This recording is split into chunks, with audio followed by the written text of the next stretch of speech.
Hey Greg, I was intrigued by that email you sent, so I just wanted to crunch some numbers using a similar principle. So, kind of using your idea of starting with $1,000 and then hitting the reset button every time you lose.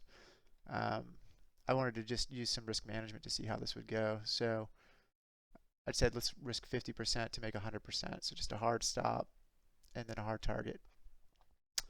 So, I actually used a random number generator to figure out wins and losses.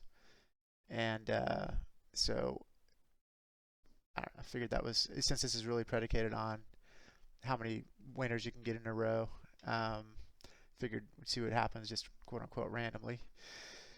But 1,000, so the first three trades were losers.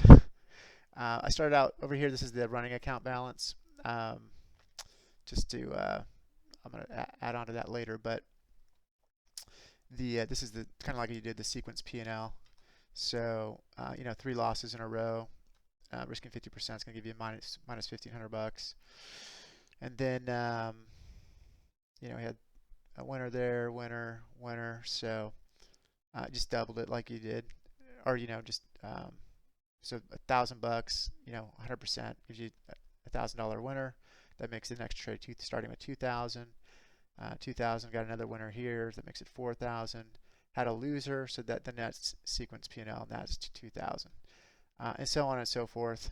And then I did 100 trades. So you get down here to 100. 46,500. Consecutive losers, 54, or not consecutive losers, but total losers, 54. So 54% losers, 46% winners. And then the max consecutive wins, thought this was interesting. 4 max consecutive wins, which happened 3 times for a net 24,000.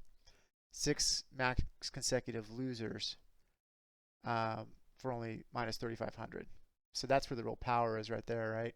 Cutting those losses short, letting the winning sequences run, and then adding to them at the same time. Of course, you don't know that they're going to run or not. It's just a matter of how the outcomes turn out. But then I was like, man, what if we took this and juiced it up? Every time you got, same scenario, everything's the same in this series as this, except every time the account balance increases by $10,000, you add, you basically use 10% of the account balance. So you're starting with 10% of the account balance, right? $1,000. So when you finally get to 20,000 down here, around trade, 33, I guess. Now you're going to 2,000 instead of 1,000. So I'm losing $1,000 because I'm risking 50%, and then whatever. But so you can see if you just do that, this thing gets crazy. So eventually get down here to, in this sequence it got you to 40,000. So now I'm risking, starting with 4,000 risk in this sequence, 48,000. Okay, had a string of winners in here that got you up to 87,000. And you can just kind of see how the numbers go over here. Yeah, I guess pretty ridiculous, but 340,000 is where you end with that the account balance there. And again, using the same assumptions, the random number generator, 54% losers, 46% winners. I guess you're going to delete these right here because those are for that. But anyway, man, I thought that was interesting. So it's like compounding on top of compounding. And then, your risk really effectively is the same in terms of a percentage of account balance. So even though you're risking, like on these final trades down here, you're risking 32,000. Or actually not risking 32, you're risking 16. You're starting with 32. It's just 10%, of your account balance. So it's actually less than that. So anyway, man, just food for thought, and interested to hear your thoughts. Oh, also, I was like, what if you did a 50-50? Risk 50 to make 50% if you think 100% is too high. And I use the same sequence of random numbers on this, so you get your 54% losers, and the same sequence of winners and losers.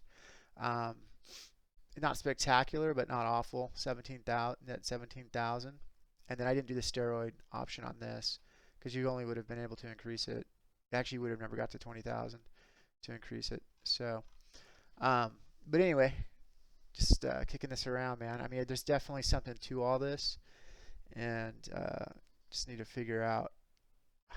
Honestly, man, it's like I think that if you can just win, if you can make this work, then pretty good. And then the thing too is, like I mentioned in the emails, you don't have that looming thought over your head that you're gonna lose everything you make on a particular sequence. So if you're up down here, if you're if you're up 104,000, you're like, man, I could potentially lose everything. But if you cap your risk at minus 50%, say, then hey, at least I'm walking away with 52 grand, even if this goes south. Or even right here, imagine risking 184,000, the whole thing. At least you're going to walk away with about 90 grand. So that's it, man.